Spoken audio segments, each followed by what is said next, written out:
இன்றைக்கு இந்த ஆட்சி பொறுப்பேற்ற பிறகு மின் கட்டணம் கிட்டத்தட்ட 63% உயர்ந்துட்டது. சிந்திச்சு பாருங்க. அதே போல இது நகராட்சி, பேரூராட்சி, மாநகராட்சியில வீட்டு வரி 100%, கடை வரி 150%, கடைக்கு பீக் அவர் இங்க வந்து டபுள் சார்ஜ் வாங்குறாங்க.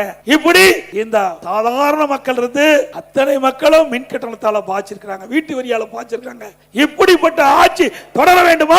விலைவாசி மின்னை முட்டுகிட்ட அளவுக்கு உயர்ந்திருக்கின்றது. இன்னைக்கு திராவிட முன்னேற்ற கழக ஆட்சி வந்த பிறகு புள்ளி வரத்தோட நான் சொல்றேன். ஏன்னா ஒரு அரசாங்கம் மக்களை காக்க வேண்டும். விலைவாசி உயர்கின்ற பொழுது அதை கட்டுப்படுத்த வேண்டும். ஆனால் விடியா திமுக அரசு அதையெல்லாம் பொருட்படுத்தவில்லை. இன்றைக்கு பச்சரிசி ஒரு கிலோ அண்ணா திமுக ஆட்சியில 50 ரூபாய்க்கு இருந்தது, திமுக ஆட்சியில 77 ரூபாய். பொன்னி புழுங்கரிசி அண்ணா திமுக ஆட்சியில 50 ரூபாய், இப்ப 72 ரூபாய். இட்லி புழுங்கரிசி ஒரு கிலோ 30 ரூபாய்க்கு அண்ணா திமுக ஆட்சி இப்ப 48 ரூபாய். கடலெண்ணெய் ஒரு கிலோ அண்ணா திமுக ஆட்சியில 130 ரூபாய், இப்ப 190 ரூபாய். நல்லெண்ணெய் ஒரு கிலோ 250 ரூபாய் அண்ணா திமுக ஆட்சியில 400 ரூபாய். தோரம் பருப்பு ஒரு கிலோ 74 ரூபாய், திமுக ஆட்சியில 130 ரூபாய். உளுத்தம் பருப்பு அண்ணா திமுக ஆட்சியில 79, திமுக ஆட்சியில 120.